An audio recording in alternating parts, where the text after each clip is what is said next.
Racquetball players like to call themselves the best athletes in the world. And watching this volley, it's hard to dispute that claim.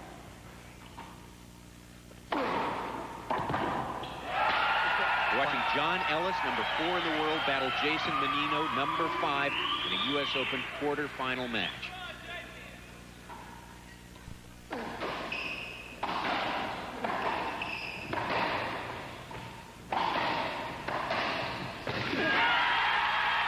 Professional racquetball at its best, and this is racquetball's most prestigious event. And after 5 grueling games to 11 in our first quarterfinal match, Ellis takes the win.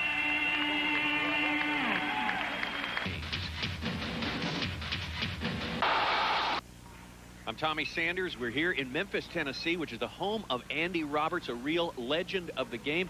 Andy's here in the red doing battle with Adam Karp in the second quarterfinal. Point.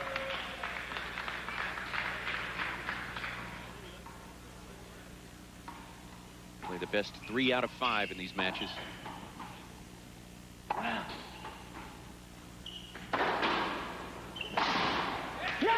And Andy Roberts with that legendary power, doing in Karp to move on to the semis.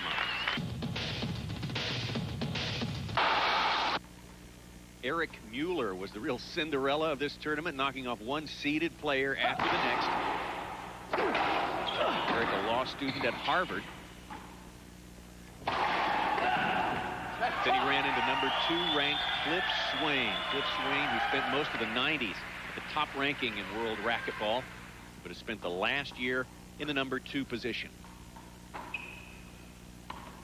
Good shot. Eric was pretty straightforward when he said that Cliff Swain didn't come here to lose to me.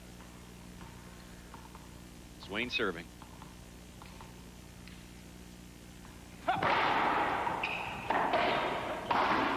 Cliff Swain wins 3 straight and the match.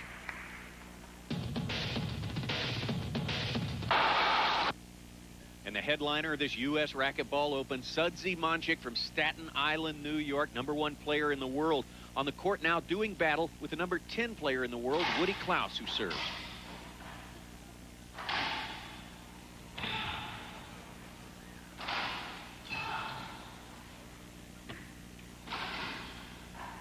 Woody playing well today, but over the long haul, Sudsy Monchik keeps his number 1 ranking and wins this quarterfinal. Get your shot!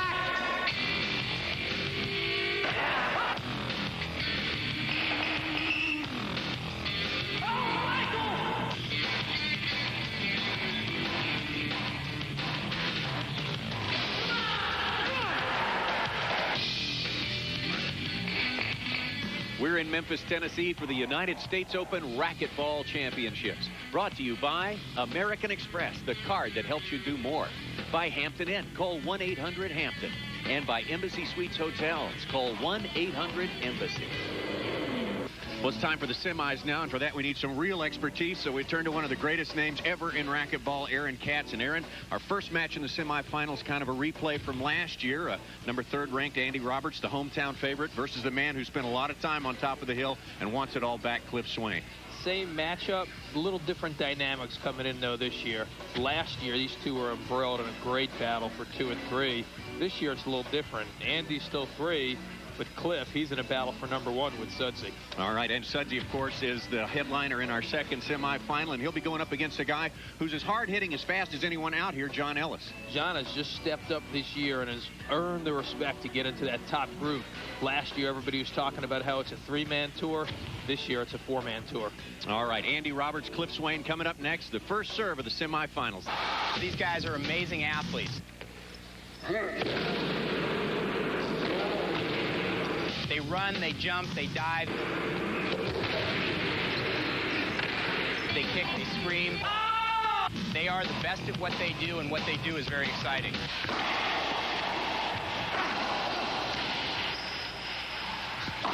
A dive in tennis is worth 10 minutes on ESPN and highlights. These guys dive every point.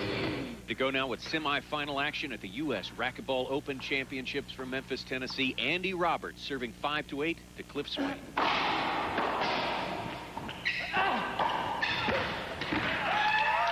Great reaction by Andy. Little bit of luck, but I'm sure he'll take it. 5-8 now, Andy Roberts. Cliff hit a blistering pass into this black hole back here in the corner, and Andy somehow picked it up and just flicked it down the line for a winner.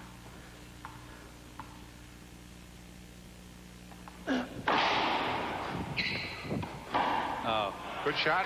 That's just a great recovery by Cliff. Once again, Andy's service pattern, tremendous. Had Cliff leaning to the left, and he came in with a jam serve, spun Cliff all the way around. It was Cliff's great athletic ability and racket ability that let him recover, but Andy's not too disappointed with the pattern he's got going with the serve. He's got Cliff leaning. Any beginning racquetball player is always amazed by the court awareness these guys have. No matter turns or twists they may be, they always know exactly where they are. And I'll tell you, the thing that you can get from watching these guys, everybody marvels at their athletic ability.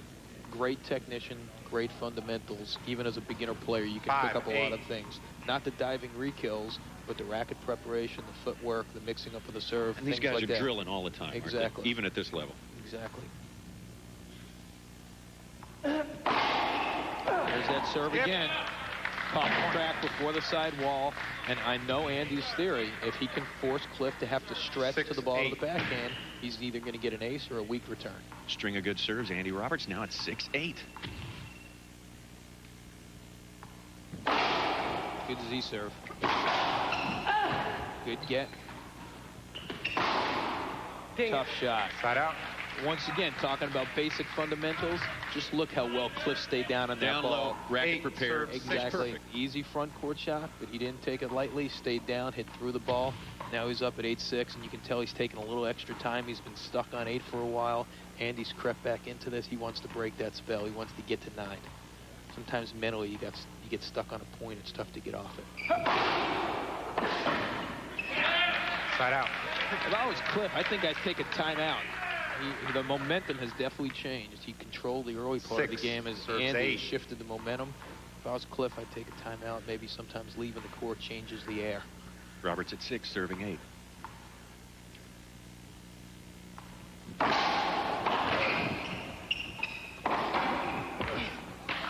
Point. Once again, game plan, serve down the right wall, didn't catch the wall, forced Cliff to stretch out, weak return, put the ball away. Serve right where Andy wanted it. 2 3-shot rallies on his serve. The serve's not a winner. He wants the follow shot up to be a winner.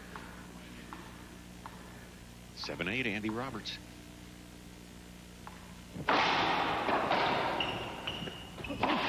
Wow. That's Andy a great shot. A little bit, but still pulls it off. Just a great shot. Once again, Andy's serve precision has been tremendous. He's just hitting the ball to each corner. Cliff is never really getting a good look at the serve. Still 8-8. We're in the semifinals of the United States Racquetball Open.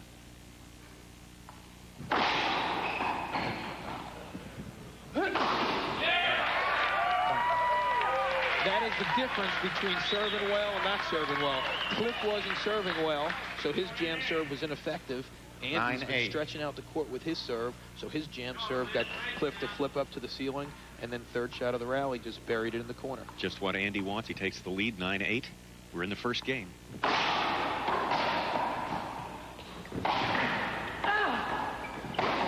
Skip. Point. That's a bad miss by Cliff there. That stinks. God, stinks. 10-8. Stinks. Great turnaround here for Andy. I mean, he's got to love the position he's in. He started off real sloppy, was down 8-2. Things were going terrible. Here he is serving to get out of the first game. A lot of momentum, big momentum shift.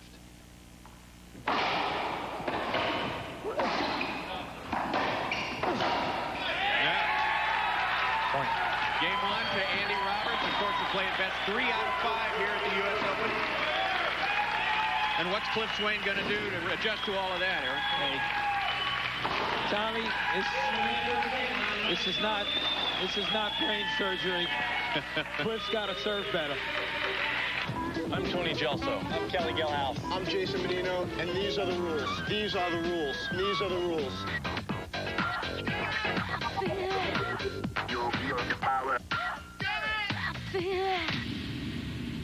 Your stroke should be a nice flat stroke. There's no top spin or slice. When you're contacting the ball, a good idea is to get the ball down by your knee or even below your knee when you contact it. That way your racket head can be flat and contact the ball flat the whole way down. You don't want to get in a situation where you have to contact the ball up high and hit down on the ball. Any angle in the court, there's always a straight in. Whether you're in the middle of the court, you're on the side, a straight in generally talks about if I'm hitting a backhand from here, it'd be a straight in down the left side. If I'm hitting a forehand from the middle, it'd be a straight forehand from here. We got another car coming through. Basically, there is a shot. Lots of rocks. There is a shot called a rollout, which Jason just talked about. It's best to hit your rollouts with absolutely no ripples. We don't want that ball to come up one bit. You just want it to roll the whole time. So it's good to shoot your down the lines and cross courts just with no ripples. Get your shot! Andy Roberts prevailed in game number 1 of the semifinal. However, Cliff Swain regained control, took games number 2 and 3, and now he leads 7-5 here in game number 4.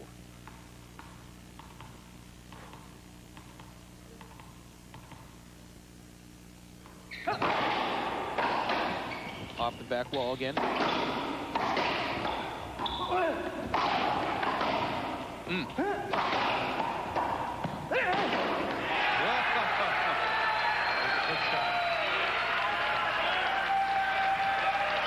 A rally that long, you don't expect Andy to come out on top, but he sure did it in fine style that time.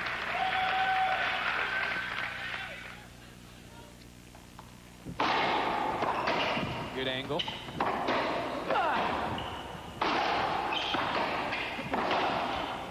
Are you kidding? I hit him on the backswing. Perfect setup. I agree. Okay, good. At that point. Oh. That's a tough call. Why? That's not a setup. That's not a setup right here like this. Is it? I'm just asking. I didn't think it wasn't avoidable. I just asked if it was a setup. I didn't ask for your side of it. That's all. Simple question.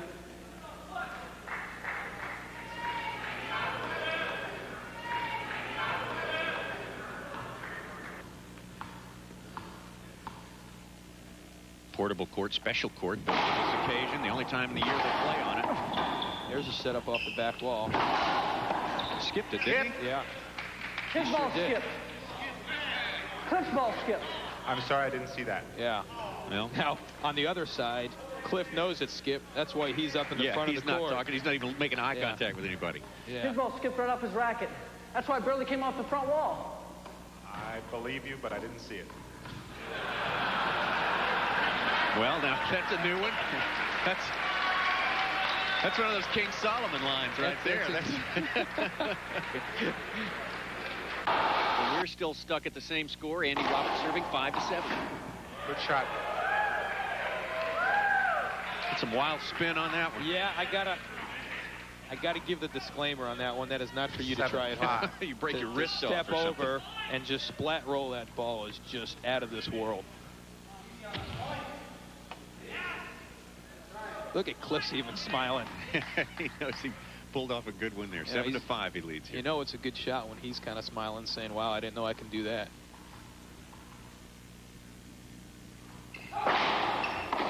Good serve, weak return. Wow, that's what happens. 8-5 rather, Cliff Swain. Cliff looks good here. He looks like he's mentally set to close this match out. He's taking his time. He looks relaxed. He's swinging through the ball. It's going to take a big effort. Oh, what a serve. What a serve. Nothing you could do with that one, huh? Cliff, it is amazing to me, as successful as he has been over the 9-5. years with a very set game plan, that he has diversified his game so much in just a year. It's really a tribute to what a great champion is, that he's made these adjustments to get over the hump with Andy and to get over the hump with Sudzi. Really indicative of the maturity it takes to look introspectively and change your game. He's at 9-5, ready to close out the semifinal match here with Andy Roberts. There's some more good work right there toward that end. This is a clinic on how to close out a match. He had the lead. It was 7-4. It could have gone either way. Andy was still in it. Look at Cliff taking his time. A lot of deep breaths, relaxing. I mean, this is anybody who's watching this should have their pad and pencil out. They should be taking notes. Take your time, deep breath, get in the service box. I mean, this is the best server of all time, showing you how it's done. Serving for the match right now here in Memphis at the US Open Racquetball Championships. Oh, and he can't put it away there. Cut out. Andy standing in the middle, rocking and firing like you've seen him do it so many times here. Yeah. He's a little too late, maybe. Yeah, I think 5-10. Cliff got a little excited. Andy left him a forehand, and I think Cliff may have been thinking about who he's playing in the finals just for a split second, wrapped it around the walls, and left a hanger for Andy. Andy with a tall mountain to climb now if he's going to pull out this match. He sure does. That's a good Z serve. Good get. He might get a good bounce on this one. Skip. Oh, wow. Cut out. Turn. Once again, Swain gets to serve for the match. Here we go. Winner faces the winner of the match between Monchik and Ellis. That's it. Great serve. Cliff Swain moves to the finals here in Memphis. You're watching the US Open Racquetball Championships. We'll be right back.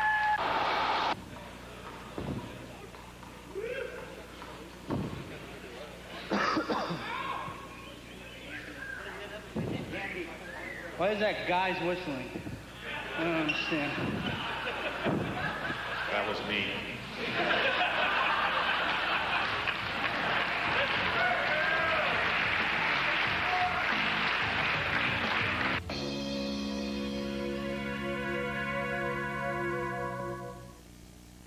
Here we go with the second semifinal match at the US Racquetball Open Championships in Memphis. Sudsy Monchik, John Ellis. Sudsy's won the first two games 11-7. Shot. Right out. He served there at 8-8. That is an unbelievable shot. I 8-8. have no idea how John hit that. Sudsy hit a great Z-serve into the right wall, and John jumped up and elevated and just rolled a splat. That's an unbelievable shot.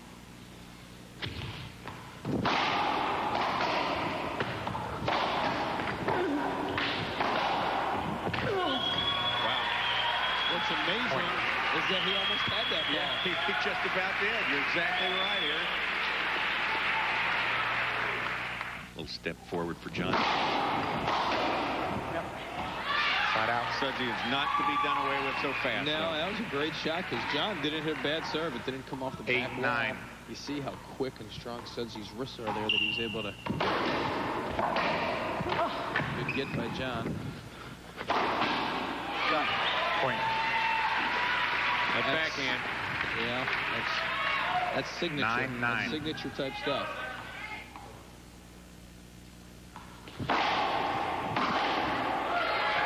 Side out. That's some heat. Yeah. And that's what I like 9-9. to see. John is he's going tit for tat with Sudsy. He's not shying away. Sudsy rips one at him, he's going to rip one right back at him. He's got to send that message. He just can't avoid the reality of what this game style matchup is.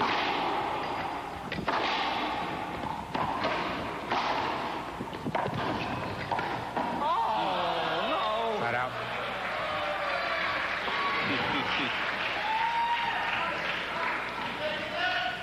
Shoot. There's luck. Nah. Solid. Huh? Solid. What? Nice shot. Thanks. If John, after giving up the lead, getting some bad breaks, is able to come back and get this game out, he's going to come back with a lot of energy and a lot of confidence in the fourth. The flip side is, if Sudsy closes out the game now, John's going to be going to bed with the rest of us.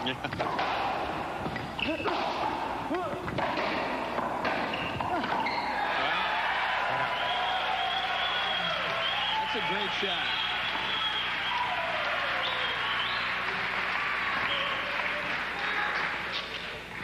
That's 9-9. a great point. That's what you expect to see when you see on the draw a Sudsy John Ellis matchup. Lots of action that never gets more than 6 inches off the ground. Just exactly. Unbelievable.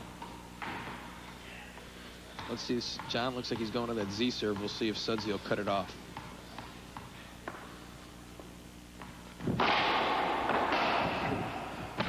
Nope. Down ball. Well, he didn't go to the Z.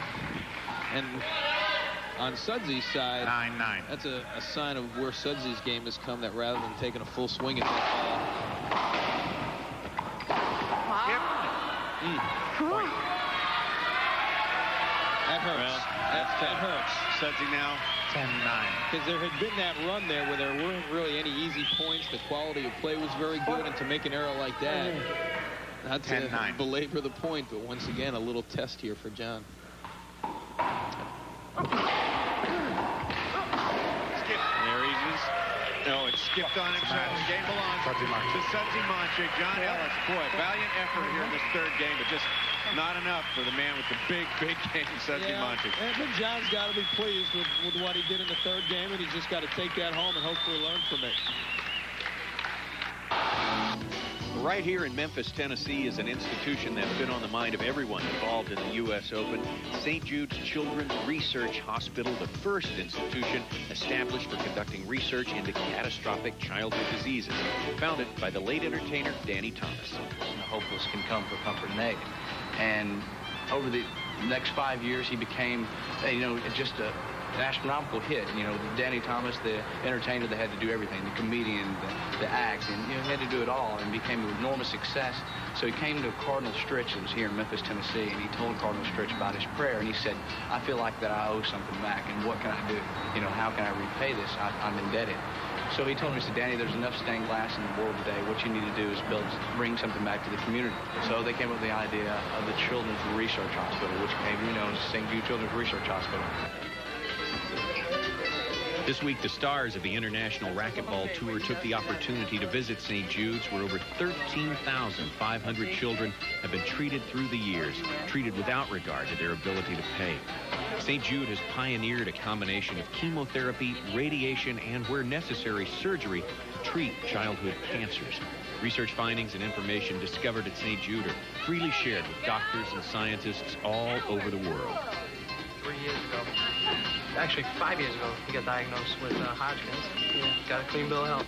So, after a couple Going on 2 years, I've been doing this for 2 years. Yeah, I think it was after 3.5 years he got a clean, and that's a true story. That's not a lie. That is true. So this is, It takes a while. Been here. Yeah. He got through it. He fought it. He's strong, just like you. This is no bull. You got the camera. This is the truth, Come on. Yeah. Give it back. All right. Welcome back to the U.S. Open Racquetball Championships from Memphis, Tennessee. And unbelievable athleticism in pro racquetball. It's not just a guy thing. No way. Take a look at some of the action from the U.S. Open women's finals between Jackie Parisot, ranked number 3 in the world, and the world's #1 player, Michelle Gould of Boise, Idaho.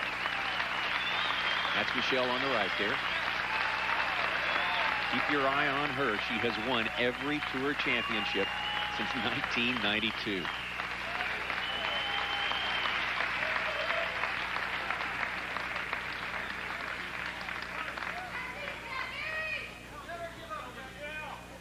Michelle is serving. The score is 9-4. Michelle, believe it or not, went through the years 1995 and 1996 without losing a match.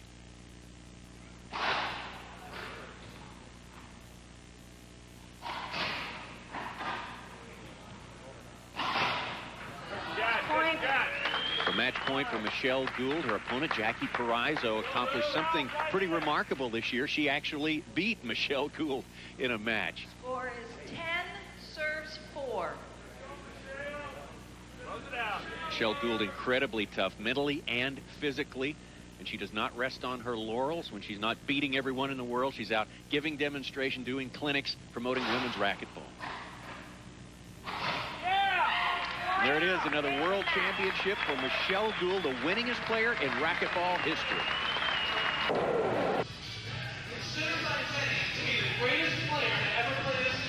It's much more important. It's the U.S. Open. It's him and I, 1 and 2.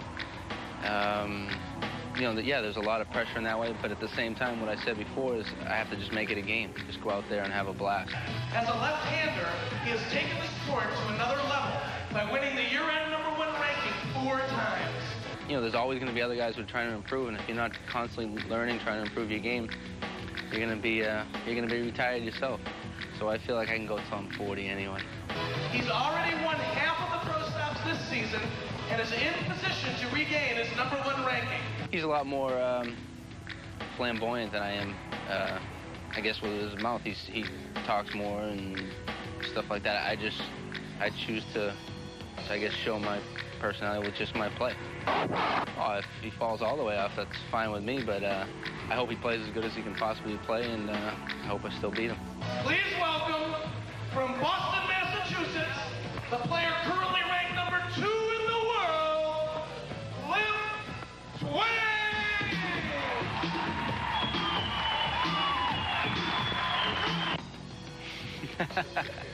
Critique him, how's this?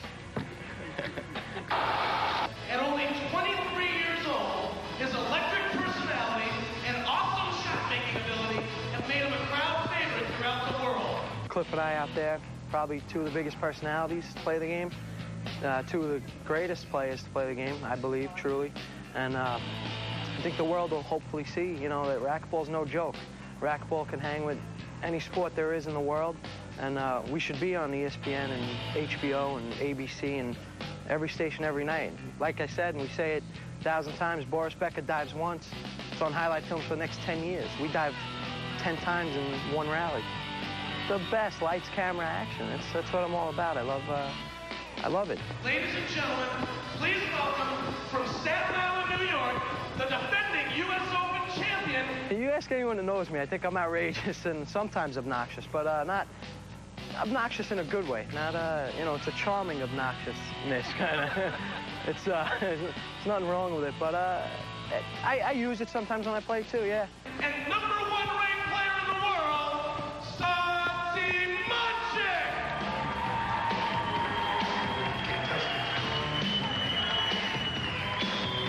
By the math and everything, I've done it. It's my time. He won, I won, he won, I won, literally. I mean, we've split the last 7, 8 tournaments, and my turn. Well, Aaron Sudsy Monchik this morning said there was going to be no experimentation here, no holding back. This is going to be played as hard as these 2 guys know how to play, and I think that's good news for all of us. Yeah, They're ready for a great match. I think it's going to be great. I think right from the start, they're both going to be drive serving, maximum intensity, and I think we're going to see a great match. A pinch is usually hit from the center of the court, and it travels from the center of the court to the side wall, front wall, and then out. Let's say Jason's looking back over here. I'm about to hit the shot. What I'm going to do is I'm going to go for a cross court from here, and it's going to come all the way up to the front court, and it's basically going to hit right here on the front wall, and it's going to come back. How high is it going to hit? I'm going to probably hit this about 3 feet just to kind of toy with him. And this ball's going to come back and about on this side wall, should wrap around Jason and come to the back of the court. I'm pretty tall and slow. A splat shot is similar to a pinch where it hits the side wall first, but it actually makes it sound like it's splat. As it's hitting the front wall, it stops. That's what makes it hard to retrieve. The ball needs to be close to the side wall. So the ball's going to be here. You're going to hit the ball directly into the side wall about here. It's going to slide off the side wall and hit the front wall somewhere in this plane right here at about that high. And it's just going to just trickle off into the side.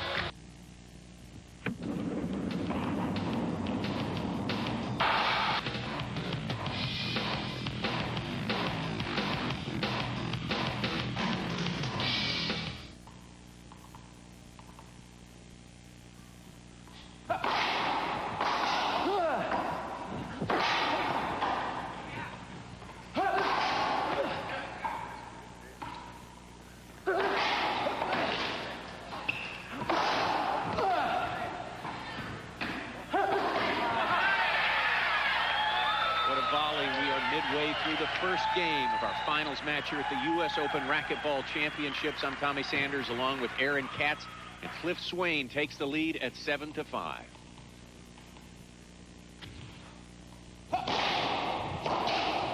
There's a setup for Cliff. Good shot. Side out.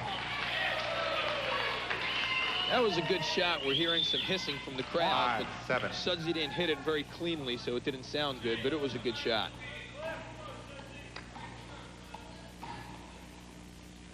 Let's see if he's going to stick with that lob, Nick, and if he gets it deep enough into the side wall.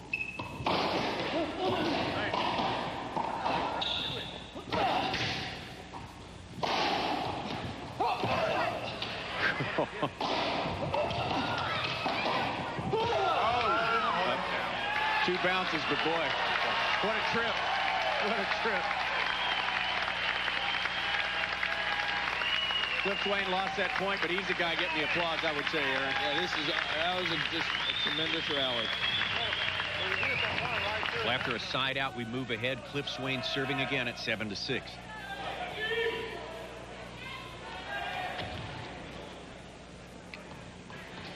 United States Open Racquetball Championships from the Memphis Racquet Club. Second year, Monchik, the defending champ. Short. Side out.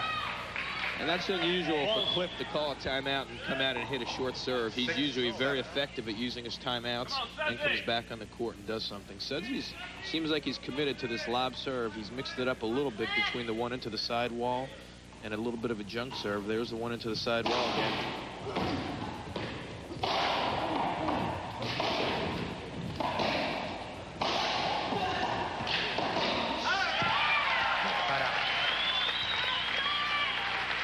Once again, we're just seeing flawless racquetball. Cliff was the first one to initiate the offense, and even though Sudsy was digging and making some unbelievable gets, the guy who's initiating the offense just isn't making any errors, and he's staying in control of the rally. 7-6.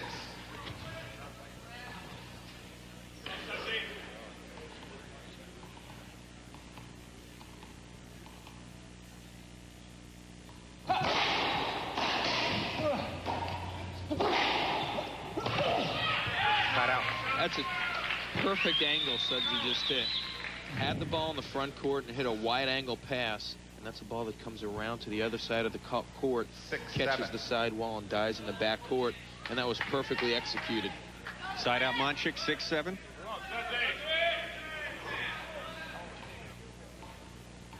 Sudsy Monchik from Staten Island, New York, had a year at the top of the racquetball world. Skip. Side out. Not a good serve. Yeah. I guess one thing, if Sudsy would be looking for something encouraging now, is that he's gotten very little off his serve, and he's only down 7-6, whereas Cliff has actually scored 3 or 4 points directly off of his serve.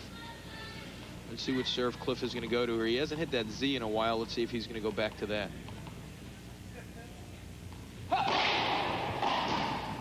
Side out.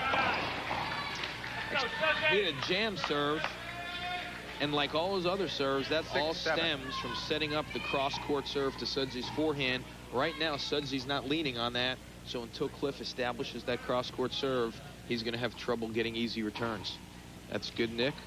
Side out. That was not that bad a serve. I mean, he hit that serve a hair shorter than he would like, but really, it's almost a perfect serve. Cliff just hit a tomahawk pinch from shoulder height. Cliff Swain obviously on his game. He's trying to open this game up a little bit. He's serving at 7-6.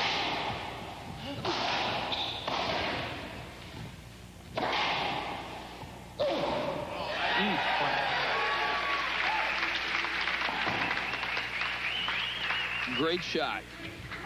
Sudsy may look back at that rally and see that probably should have done a little bit more with the return of serve. Once again, Cliff missed that serve to the right side by quite a bit. It hit the side wall, popped back into the center court. That's about the third or fourth one of those he's missed that Sudsy hasn't made him pay for. Cliff Swain ahead 8-6. He's serving now. And there's a good serve to the forehand and a setup off the back wall. 9-6, Cliff Swain now. A couple of, well, the two best players in the world at the top of their game here and just playing with total abandon. And that's a serve. That angle is the angle Cliff wants, where it stretches Sudsy out to the right side, forces him to hit on the move. And I think Cliff's thought process is that if he can establish that serve, then that opens up all the other serves. kind of like a fastball pitcher. He's got to establish the fastball to set up the curve.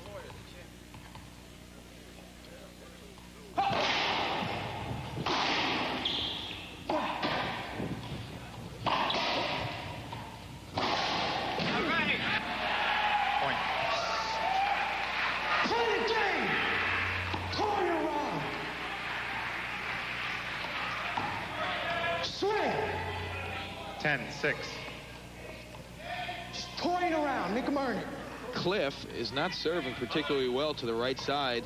Sudsley's had several setups, and he really hasn't done anything with the ball. He seems insistent on hitting a cross-court pinch, and it keeps popping up in the center of the court for Cliff to get an opportunity. I'm not sure why he's not going down the line or into the near corner with that shot. Point. Well, Cliff Swain takes the first game there with a little bit of contact. Game number 2, Cliff Swain serving. He owned game number 1, 11-6. And if you had 15 seconds with Sudsy, Aaron, what would you tell him to get him off to a better start in game 2? I would tell him that on those serves that are coming off the back wall to his forehand, he's either got to stay down the line or go into the right corner, stay away from the cross court, stay away from the reverse pinch.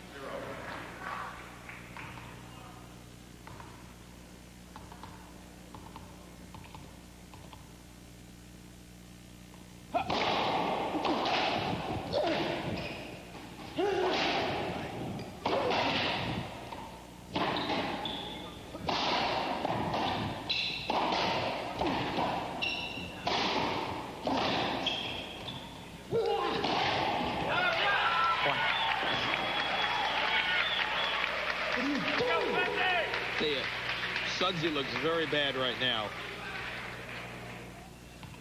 Cliff Swain with a 2-0 lead in game number 2. Good shot. Point. What'd you call me?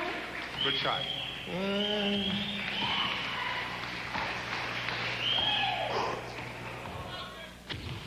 And Cliff Swain just keeps pouring it on in game number 2 as we pick up the action now. He's ahead 9-2 and now 10-2.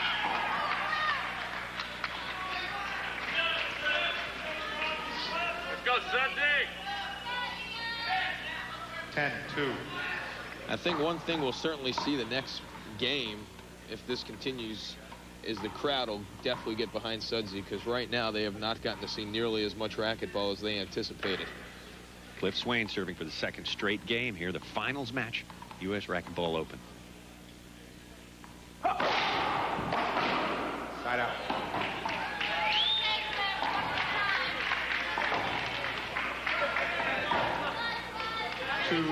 Serves 10. We'll see if Sudsy can get something going right now. It's probably most likely too little too late for this game, but as I say, if he can just pick up a little rhythm.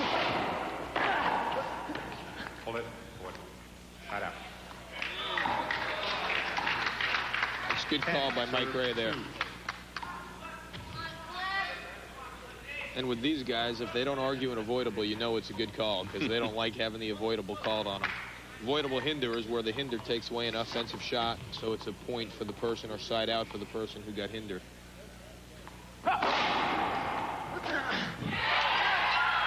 Cliff Swain. Game number 2.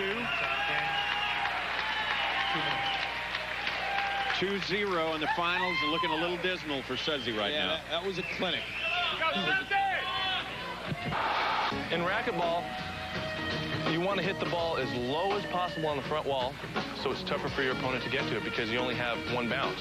And the closer it is to the front, lower it is on the front wall, the more of an opportunity it has to bounce twice. Well, as you know, the popularity of racquetball has certainly been on the upswing, and many, many celebrities showed up in Memphis for this event.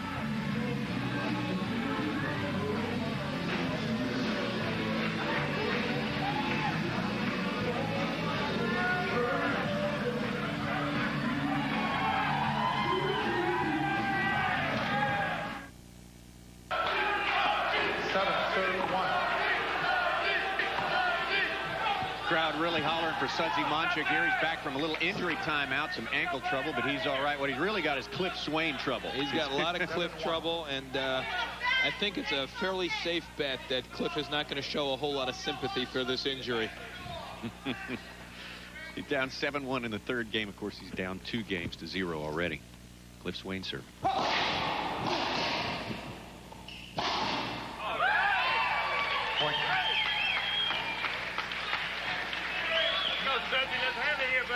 And gotta keep pointing out, because it has been such a trend. Cliff's side wall game has just been unbelievable. Every shot that he's hit into the side wall has gone for a winner. 8-1 is lead now over Sudsy Monchik. Cliff sees somebody chest opened up. He's really looking to rip the heart out, so I don't think we're going to see any let up here. Side out. Precious few of those from Sudsy Monchik today. Yeah. I'm going to remain skeptical until I see some sign of a flurry from Sudsy. Or a pulse. Point.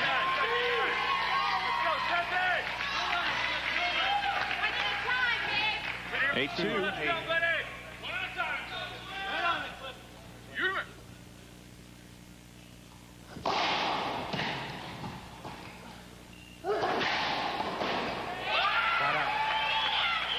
Cliff has not missed much today. No, and Sudsy hit a good serve and got a fairly weak return and hit an okay shot.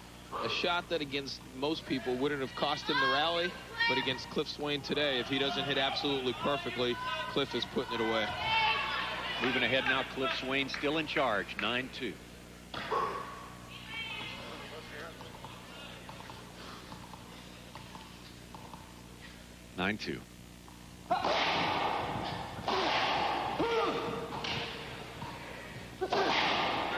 Side out.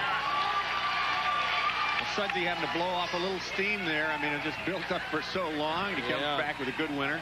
2-9. He's just wailing on that ball. He had some serious heat, but I'm not so sure that's the control type of stroke that's going to get Sudsy back into it. That's not the kind of cool man you need to come back and win a game. No. Let's go, Sudsy. Point.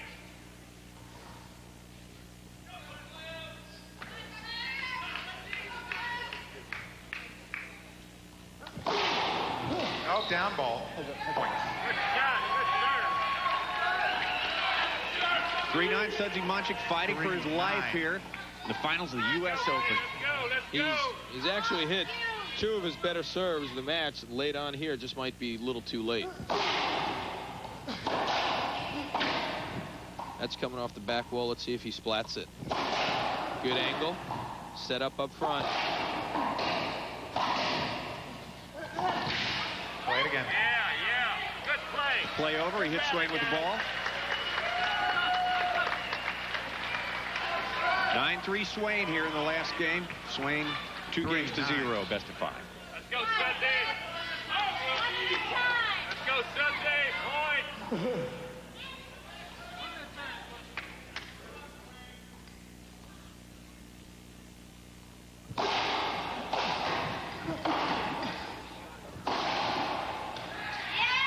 Side out.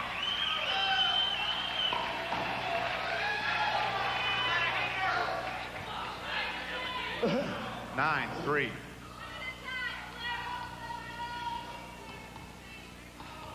Swain serving 9-3, third game.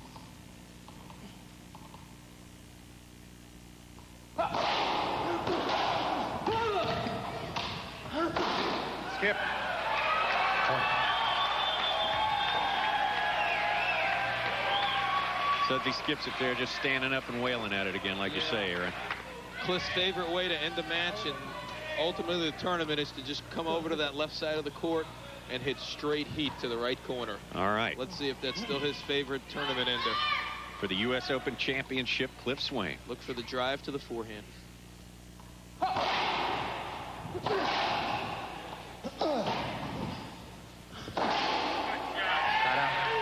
Well, he did it, but it didn't work. Yeah, he went for more of a jam serve, it looked like. He normally goes for the wide cross-court serve. Let's see if he thinks about it and remembers that's his favorite way to collect the winner's paycheck. Kind of slant that angle out a little bit next time, maybe. Oh, down ball. Side out. 10. 3.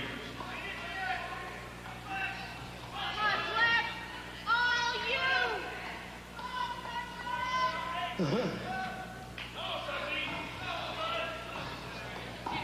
on, Subs, get it back. Serving for the match again. The man some say was the greatest ever to play the game. Is the greatest to ever play the game. He has done nothing to dissuade me from that notion today. And there he is. The 1997 US Racquetball Open champion, Cliff Swain from Boston, Mass. He earned it, folks.